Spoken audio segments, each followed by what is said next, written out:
Bonjour Thomas. Bonjour Yves. Thomas, merci beaucoup de nous recevoir. La fin de l'année approche. Pourriez-vous nous faire un premier bilan de celle-ci pour AXA Thema? Bien sûr Yves, avec plaisir. 2023, c'est une très très belle année pour AXA Thema, avec notamment une très forte accélération de la collecte, en particulier sur la France. Donc on est évidemment fiers de ça. On est également fiers de tout ce qu'on a pu mettre en place pour nos partenaires. On a référencé énormément de nouveaux supports. 2023 a peut-être été aussi l'année des produits structurés et des fonds datés. Je regardais encore les statistiques très récemment. On a collecté pour environ à hauteur de 17% sur des fonds datés. Mais notre métier, finalement, en tant que plateforme à destination de CGP, c'est de fournir l'offre la plus large possible. Donc, que ce soit des fonds datés, du private equity, des produits structurés, des solutions plus défensives. Enfin, voilà, je trouve que c'est en particulier le retour des taux, mais en tout cas, une belle année pour Thema. Effectivement. Merci beaucoup. Alors, vous avez parlé de private equity. Je rappelle qu'AXA était précurseur il y a 6 ou 7 ans de cela, en étant la première compagnie d'assurance à référencer en unité de compte une structure de private equity avec NextEdge. Je crois que la gamme s'est élargie également en 2023. Et c'est élargi, et j'ai envie de dire doublement élargi, Yves. Je reviens tout d'abord sur AXA et le private equity. J'ai envie de dire que c'est une grande et belle histoire.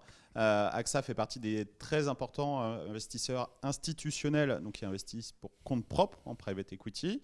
Donc c'est vrai au niveau d'AXA du groupe, c'est vrai au niveau du fonds euro, donc au niveau d'AXA France, mais c'est également vrai dans nos contrats. Et quand je dis c'est vrai dans nos contrats, ça veut dire que c'est vrai pour les contrats français, où on n'arrête pas d'enrichir la gamme avec de plus en plus de FCPR. Donc on avait commencé avec NextEdge Croissance en 2016, mais beaucoup de supports qui sont référencés, environ une dizaine. Quelques exemples?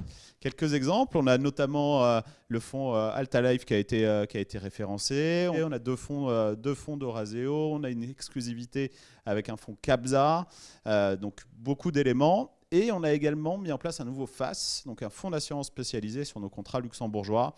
Et là, c'est, j'ai envie de dire, le private equity à l'état pur, en pouvant utiliser des fonds qui font appel à plusieurs appels en capital successifs et donc aller au-delà de ce qui peut être fait dans un contrat français. On a notamment référencé un fonds de Rothschild qui s'appelle FAPEP, mais je crois qu'il est assez connu sur le marché. Tout à fait. Thomas, en conclusion, quels sont vos principaux projets en termes de produits et de services pour Thema AXA pour 2024? Alors plusieurs éléments. Je pense qu'on fait un métier de terrain, si vous pardonnez l'expression.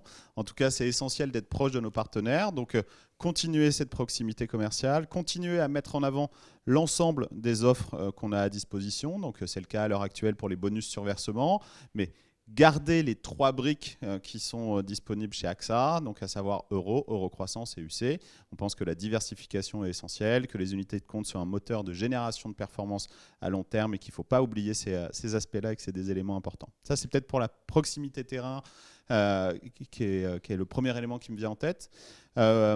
Continuer les référencements en termes notamment de private equity, continuer à faire évoluer notre offre et également des enjeux sur la digitalisation pour 2024. Mais j'en dis pas plus, c'est encore un petit peu trop tôt pour en parler. Nous viendrons vous réinterroger très prochainement sur ce sujet. Merci beaucoup Thomas, très bonne journée et à bientôt. Merci beaucoup Yves, bonne journée.